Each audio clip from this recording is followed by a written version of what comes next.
right, welcome back to another podcast episode, live audio, or wherever you find us today. Today, we're talking about getting out of a sales slump. Now, Adam, I learned one thing. Well, I learned more than one thing, but I've learned there's a lot of things in common. Doesn't matter what you're selling, be it final expense, mortgage protection, Medicare.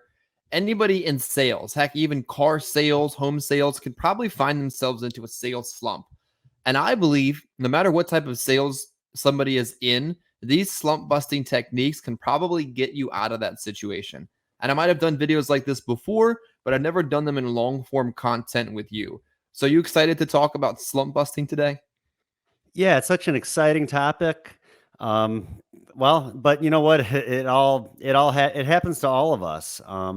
And I think we just need to figure out ways to kind of get through the tough times. I always say the good times make up for the bad times. But we need to figure out, what is it going to take? What kind of got us into this situation? What are we doing differently? I talk a lot about kind of self-reflection and just kind of looking back and trying to figure out, why am I in a slump? What has changed? Am I doing something differently now? But yeah, let's talk about that and see what we can do to maybe help people if they're in a slump, get out of that slump a little bit faster so they can get back to making money and being successful. Before we get too far into the content today, do me a favor in whatever platform you find us on, like the video, subscribe, however mechanism that is allowed, comment, share this to others so we can continue to bring this kind of content to you guys on a regular basis. So, slump busting, I just wrote down 1, 2, 3, 4, 5, 6 things that kind of center around that to me. We may not be able to go through all 6 of them, but the first thing I always tell anybody when they say, I'm in a slump, I say, track your activity. Like, seriously, grab a piece of paper, write down 10 through 6 each hour of the day you should be in the field, and write down what you're doing. And then do some self-reflection on what actually happened. Share it with me if you have the balls to, and find out if you're actually putting the activity in to find the people to sell the product to. What do you think about activity tracking when it comes to slump busting? No, I think it's great. Like I was saying earlier, I think that so much of this, it all goes back to activity, but it also goes back to, what activities am I doing now that, uh, am I doing things differently now than I was when I was writing a ton of business? Am I working a different type of lead? Do I have as many appointments set? Like so much of it, yeah, it is based off of activity, and it's also based off of the whole equation of what am I doing now? There's got to be something you're doing now that maybe you've changed or that you're doing differently than from when you were being very successful. So it's just a matter of kind of figuring those things out and nipping it and moving on. I think sometimes it's as simple as you have to do the things you don't want to do when you don't want to do them. Like the day that you just don't want to go in the field, knock doors, run appointments, dial the phone, probably the day you really need to the most. The days you're waking up anxious and like a little depressed and a little upset with yourself. Those are probably the days you really need to do this the most, because I found when it comes to activity and mindset, it's the little things that we do that lead us to the big things that come later in business. Makes sense. Yeah, and I think that also, I mean, you can't think about like I have to go out and make sales. You can't really have that mindset. You can't go out like I need to make sales. Like it has to be more like the assumptive of I know I'm going to make sales. I know I'm successful. I know I'm going to have a good day. Like whenever you have any kind of doubts in your mind or like the neediness, I almost feel like people can kind of feel that as well. When Absolutely. you're in a home, like I don't feel like if you feel like you need to make sales, you might not even be as confident when you're in a house where it's like you're just waiting for that person to come up with a reason why they can't buy, and you're just going to be out the door. Like you got to remain confident. It doesn't really matter what kind of financial situation you're currently in. You just got to know going in that you're going to do well and that you're going to make sales, and you just can't go in with any sort of doubt. Or like I said, like that neediness of feeling like I have to make sales today.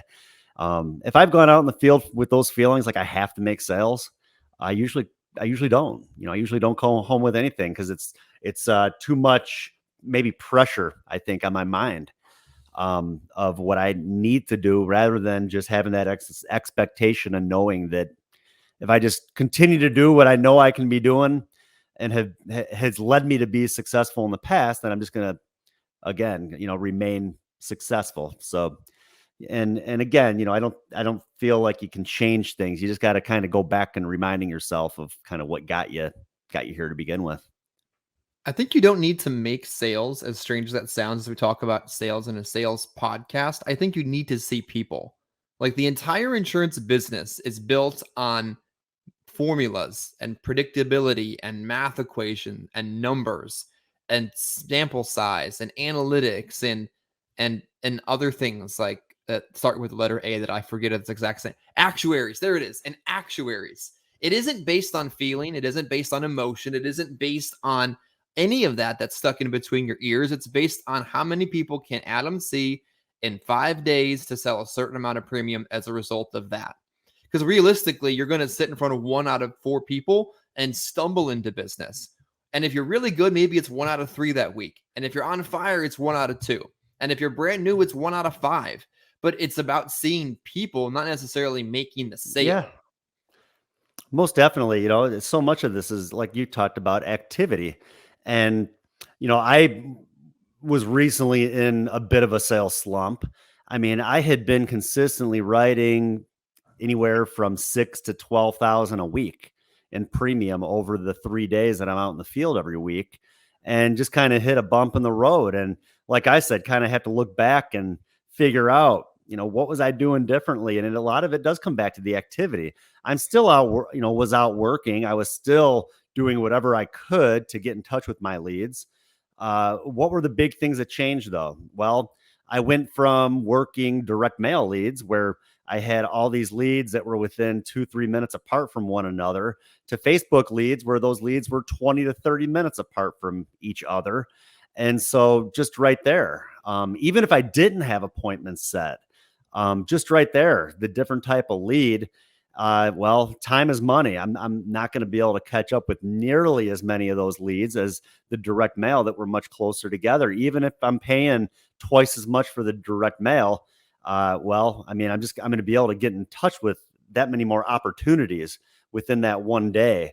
And then the appointments. I mean, same thing. I mean, I had a heck of a lot of trouble with the Facebook leads, getting people on the phone. I think people that are filling out the Facebook leads, they see an ad, they click it, their phone starts ringing. They see another ad, they click it, their phone starts ringing. They're wondering why 10 different people are calling them. It's because they responded to 10 different ads and then they just quit answering the phone.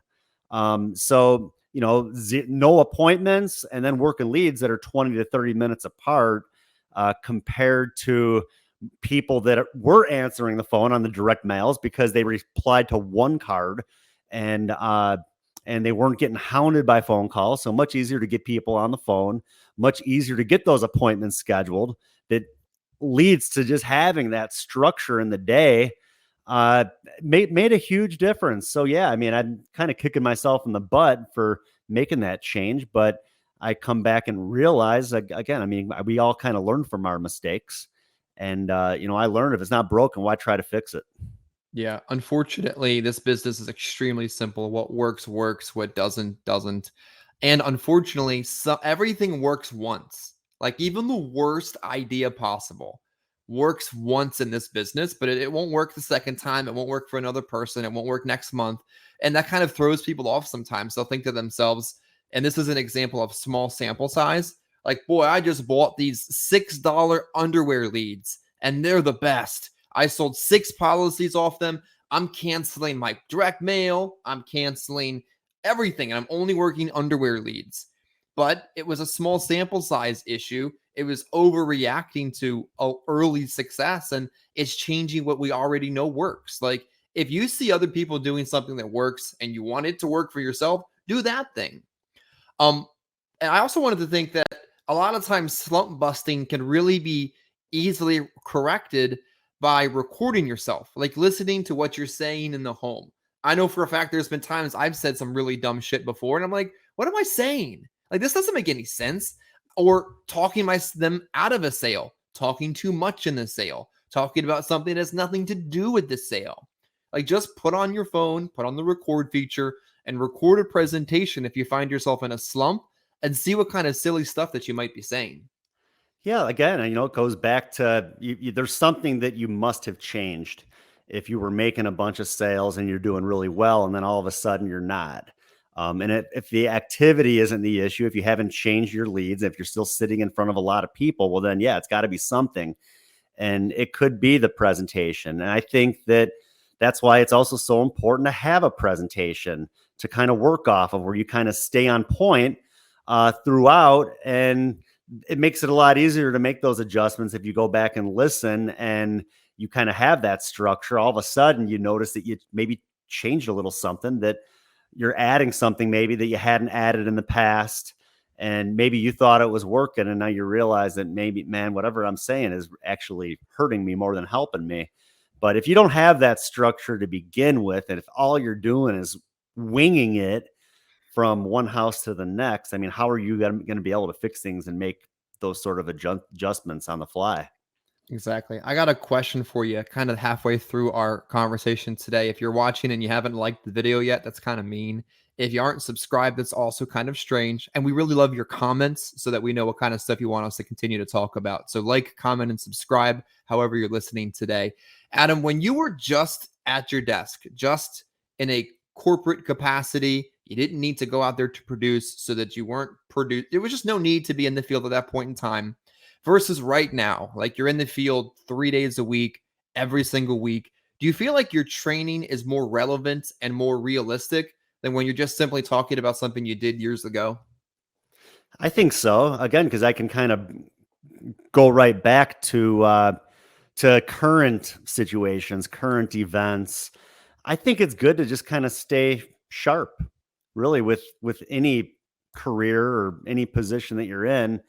I think all leaders out there need to take the time to get out in the field and write business. I think that most agents, that's one thing that they like about me too, is that they know that I'm out in the field. They know that I know how this business works, and that it's not the easiest business out there. But I've experienced it. I'm not just telling people that, I'm actually experiencing that, or have experienced it.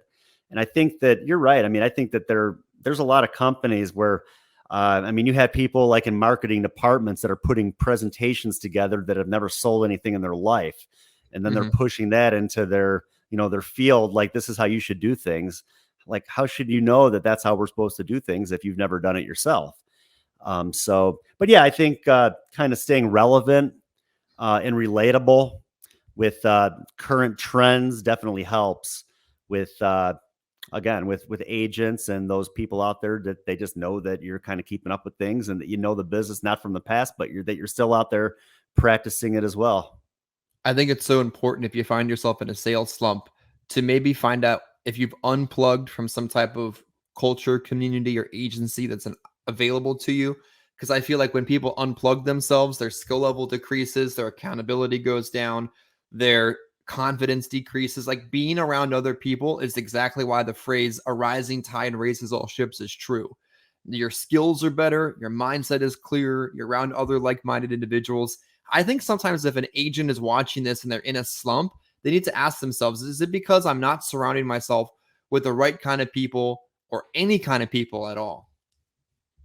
It can be a lonely world out there for sure in the insurance business. And yeah, I mean, sometimes, I mean, I could see an agent doing really well and then maybe hitting a slump, and maybe having those doubts, and like, maybe this just isn't for me. Maybe I just need to go back to my 9 to 5.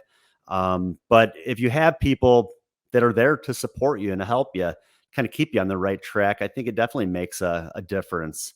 Um, we're all in this together. I mean, we're all working leads. Um, we all have bad weeks. But it does help, I think, if you have people that are around you to say, "Hey, snap out of it. You're going to be fine. You just had a bad week. Let's figure out what you changed. Let's make those adjustments and help you get back on track." I think, too, when we're talking about some practical tips in our final 5 minutes on how to get out of a slump, we've talked about activity, we talked about mindset. We've talked about keeping your skills sharp and doing the little things even if you don't want to. I think there's also a couple real basic techniques, like if I'm having a bad day, I'm having a no-show, I need something done, I fall back on some type of book of business, be it a lapsed piece of business, an active client, and I go into that home scene. Can I add coverage? Can I upgrade a policy? Can I cross-sell a product? Have they bought something since I was there last? And before I give up, is there anyone else they know that I can go see? Like, it's just falling back on that book of business, those seeds I've already planted that really have done a lot of good for me the last probably 5 of the 8 years I've been in the business. Yeah, I mean, last week, I'm telling you, I mean, last week was a lousy week. I mean, like I said, in a slump. It's like it was one of those weeks where like nothing was going right. I mean, talked to a guy one day, everything sounded good. Couldn't finish it that day because I don't know, his home health care or something was coming in to visit with them. Whatever. I forgot, I can't remember what it was. Went back the next day and then he had a meeting with people in his building, couldn't meet me that day. And then it's like just kind of giving me the runaround, but it was happening not just with that one person, but many. And it got to the point where I was like, I have to go make a sale. I got to figure out somebody that I can go talk to so I can go make a sale just to kind of get back into that positive vibe, that positive mindset. And I always go back to policyholders. I went back to look people that maybe I wrote within the last 12 months, or maybe that just hit like that 12-month mark, that people that I wrote a year ago that I could go back now to do a policy review. And those are people that have already bought from me. They're all people that already believe and they have trust in me, and that would be willing to do business with me again. So yeah, I mean, heck, I'm going to go back to people like that. They let me in the house. There's a good chance that I'll be able to make another sale or get some referrals from people that they know to be able to help as well. And wrote one over the weekend on an existing policyholder. Kind of got me right back into the good mindset to kind of get moving this week. And looking forward to a much more productive week than last. I've got 2 last things to share with you. It's kind of a combination of 3. I think sometimes in business, when we get into a slump, we start to think that people are openly trying to ruin our business, our lives, and everything in between.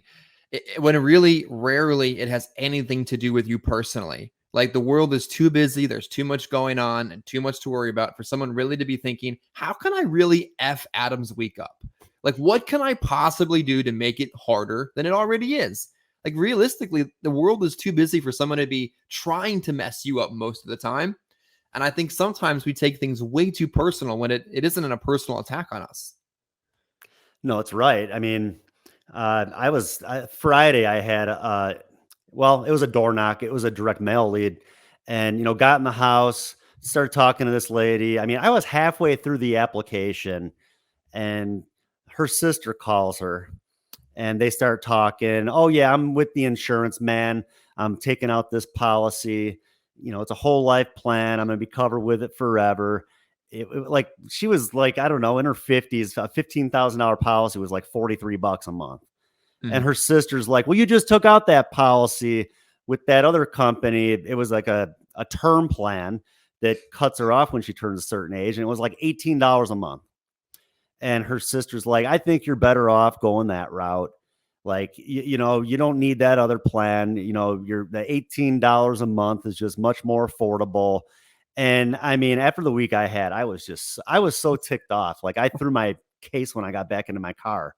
I'd have Like, thrown something at them. That's so annoying. yeah, I was so ticked off, but you're right. I mean, it's, I did as much as I could to help and try to educate and let them know that, I mean, this is a much better option. It's like anything else. You get what you pay for. That other plan, she wasn't covered right away. Every 5 years, her rates went up. When she turned a certain age, she was going to get canceled. But she went with her sister. Her sister said, well, this is just the better option for you, rather than what that guy's trying to tell you. So there's just nothing I could do about it, but that was, again, just had to brush it off. That was the week that I had and just had to move on. And like I said, wrote one on Saturday, kind of got me right back into the positive mindset, and ready to get out there this week and hit it hard and hopefully turn things around a little bit. Absolutely. I think I find that there's always 1 hour of the day that sucks. Like, maybe it's 45 minutes, maybe it's 30, but there's a small block in every day. I'm like, "This is awful. That's happened. This has happened. That's in my email. That came horrible." And really what defines success and struggle and failure is how you individually respond to that 1 hour of the day that blows for whatever reason it was that day. Do you feel like a lot of times people's success or struggle or failure really depends on how they react to adversity? I think so. I mean, I think that again, you can't give up. You just got to keep going. And like you just said, I mean, you can't take it personally when people reject you. And sometimes it's tough. I mean, sometimes I come home and you have a bad day and it's like you just got rejected, time after time the whole day. Like it doesn't happen to me a ton, but I've had days like that. And but you just again, you got to remember, that was just one day out of thousands of days. That was one day. I got to brush it off and move on. I always kind of joke around and I tell people, look, I've been doing this for 20 years. If it didn't work, I would have found something else to do by now. I mean, the Exactly. business works, but not every day is going to be the best day. But I mean, I guess those that can overcome those days and are tough and make it through it. I mean, I've gone out and trained people where we write 6,000 in premium in a day. Sometimes I might make it look too easy, and then they go out there and fall flat on their face. They thought it was going to be as easy as I made it look, and it's like they're in and out of the business. Um, I hate so that. yeah, it's like but you just got to remember, that was just one day. Just got to stick with it and keep moving forward and stay positive. I listen to a lot of audio when I'm driving around. I don't listen to music when I'm working all day. I listen to different audio. I listen to podcasts. I listen to stuff to try to keep my head in the right place and to stay positive. And and I think that really helps too. Just like I said, you got to stay positive. And I like what you said earlier about just not taking it personally, because that's the truth. I mean, you got to remember you're there to help people, and if they don't want your help, well, then that's their problem. Yeah. You're just there to help them. And yeah, we make a living, we make money doing this, but at the end of the day, we're also doing this to help people with something that they need. But like I said, if they don't think that our offering is worthwhile, then we just need to move on and help people that want our help. Yeah, I remember walking out of a house once, the lady wasn't gonna buy for whatever dumb reason it was, and I rolled my eyes, I'm packing my bag, I'm like, "I wish I could just hang up and disappear from this home right now because this is just annoying." But she's trying to be smart with me, and she's like, "Oh, you just angry because 'cause I'm not buying." I'm like, "Honestly, I personally have plenty of insurance. It's not gonna affect me one way or the other. I'm not gonna lose my home. My family's not gonna be homeless if I die. I'm good. You're the one that's making a poor decision today." But I think when we think about it like this, service over selling, compassion over commission. And I'm not saying be weak-hearted or soft or a pushover, but you're providing a service as a professional and skilled one at that. You're not selling a product because life insurance they can't use. Like you're really providing a service to them, their family, and compassion over commission. There's going to come a point in a career where you don't need to make the sale to pay your bills, but you need to make the sale because it's your job. And when you have it about compassion and not commission, you're able to rise past that next step in the business. So, service over selling, compassion over commission is really how I try to look at things. Yeah. Yeah. Don't think about what you're getting out of it. Just go out there and write the business and help as many people as you can. And, the money will come. But yeah, if you, again, you think about what you're getting out of it, I almost feel like people can kind of feed off of that as well when you're in the home. And, we've talked about that in the past, like using the term commission breath, or even like agents out there talking about the deals that they wrote. Like, I don't think I've ever used the term deal when we're talking about writing a life insurance policy, a final expense policy. That's not a deal to me. That's, I help somebody get involved with a policy that's going to help them and it's going to help their family in the long run. Exactly. And I'm earning a pretty good living doing it. I But think you can't think about what you're getting out of it. You just got to, it's a numbers game. Help as many people as you can, and you're going to come out ahead. Yeah, the clients that we see, and we love them and respect them. God forbid they're watching the video right now, but they weren't CEOs, they weren't high net worth decision makers, they weren't like supervisors and running companies. They're salt of the earth, bread and butter, hardworking doers in their career, and they're making them very street smart. So they can smell commission breath, even if they don't even realize it. Something in their heart says, no, F this guy. But they understand when you're generally there to do the right thing. And when you see enough people, it'll all work itself out.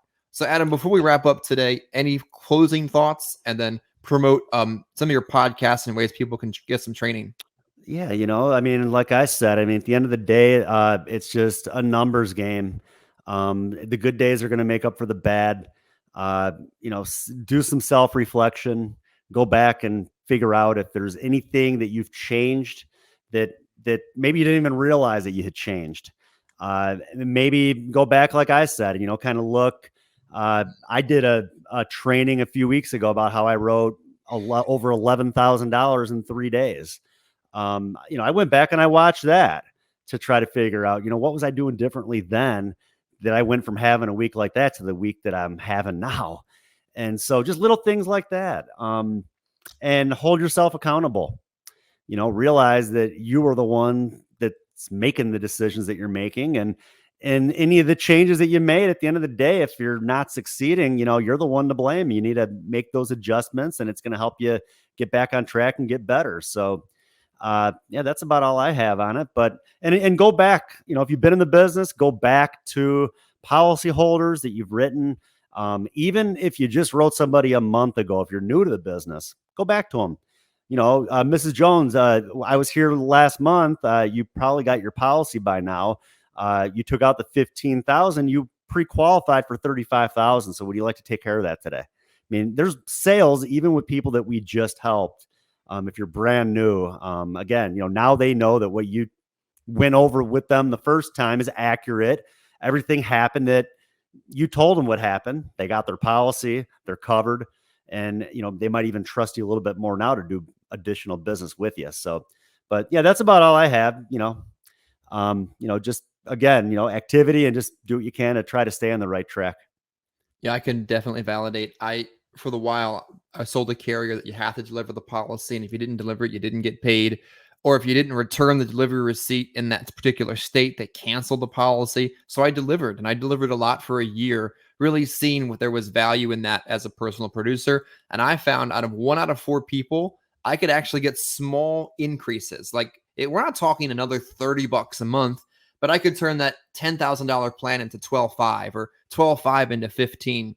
And it was a few $100s, maybe it was $50, maybe it was just solidifying that relationship a little bit further. But people will buy from you again if they've seen service and compassion and value in what you've provided them. Adam, how can And people free leads? Exactly. You've already bought the lead. Now it's just gravy. How can people find more training from you? I know we just did a lengthy 4 carrier training on carriers people may have never heard of before, and I'm already getting great reviews of it. How do people find this next week? Yeah. Well, we are on many different platforms, live every Monday morning on YouTube, on Facebook, on the Insurance Life and Everything in Between Facebook group. Also on my Adam Rasan Incorporated page on Facebook, on LinkedIn. Yeah, many different ways to get on these trainings every single Monday morning, as well as the podcast that we will have going here shortly, the audio broadcast that you'll be able to go back and watch, and listen to as well. So we're definitely getting the word out there. We're definitely here to help and support and train agents and help agents, and even those that aren't with us. I mean, we're just here to make sure that the people out there know that they're doing things the right way, and just trying to help keep people on the right track. So, so yeah, everybody's more than welcome to hop on the trainings, and we don't have a topic for next week yet, but always some pretty good relatable content for sure. Absolutely. Like, comment, and subscribe, however you're listening to this and whatever you're listening to it on. The interactivity, that pushing that button will show this video to somebody who needs it and doesn't even know that they do. So thanks for watching. Hey, thanks again.